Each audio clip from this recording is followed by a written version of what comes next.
चेटी भवन्निखिल केटी कदम्ब तरुवाटी शुनाकी पटली कोटीर चारुतर कोटी मणि किरण कोटी करंबित पदा पाटीर गंध कुच साटी कवित्व परिपाटी मगाधिपसुता घोटी कुलादधिक दाटी मुदार मुख वीटी रसेन तनुता द्वैपायन प्रभृति सापायुध त्रिदिवसोपान धूलि चरणा पापा सहस्वमनुजापानुलीन जनता पापनोद निपुणा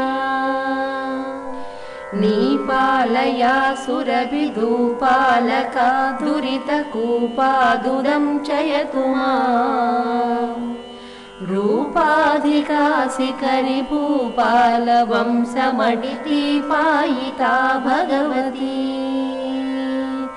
यालीभिरात्मतनुताली सकृत्प्रियकपालीषु केरतिभया व्यालीनकुल्यसितचूली भराचरणधूली सन्मुनिवरा बाली भृदि स्रवसिताली दलं वहसि यालीकशोभललका सालीकरोतु मम काली मनः स्वपदनालीकसेवनविधौ कूलातिकामि भयतूलाबलि ज्वलनकीला निजस्तुतिविधा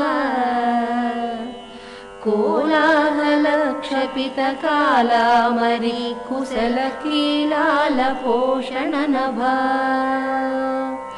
स्थूलाकुचे जनननीला कचे कलितलीला कदम्बविपिनी शूलायुध प्रणतिशीला विभातु हृदि शैलाधिराजतनया कुम्भावती समविडम्बा गलेन नवतुम्बा भवीण सविदा संवाहले यशसि बिम्बाभिराम मुखसंवादि सत्तनवरा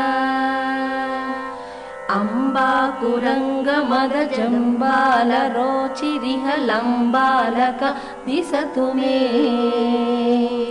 बिम्बादरा विनत संवायुधादिनकुरम्ब कदम्ब विपिने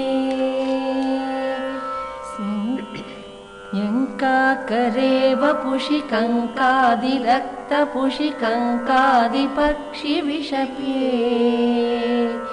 त्वं कामनामयसि किं कारणं हृदयपङ्कारि मे हि गिरिजा शङ्काशिलानिशितटङ्कायमानपद सङ्कासमानसुमनो झङ्कारिमानदतिमङ्कानुपेतस्य शङ्कासि वक्त्रकमला यत्र श्रयो लगति तत्रा गजा वसतु पुत्रापि निस्तुलसुखा सूत्रामकालमुखसत्रासन प्रकरसूत्राणकारिकरणा चत्रानिलातिलयपत्राभिरामगुणमित्रामरि समवधू कुत्रा सहन्मणि विचित्राकृति स्फुरितपुत्रादिदाननिपुणा इन्धानकीरमणबन्धा भवे हृदय बन्धावती वरसिका सन्धावती भुवन सन्धारणेऽप्यमृतसिन्धावुदारनिलया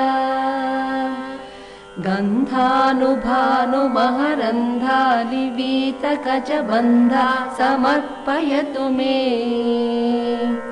सन्धामभानुमपि सन्धानमासुपद सन्धानमप्यगसुता चेटी भवन्निखिल केटी कदम्बतरुवाटेषु नाकिपटली कोटिरचारुतर कोटि मणिकर्णकोटिकरम्बितपद कोटिकरम्बितपद कोटिकरम्बितपद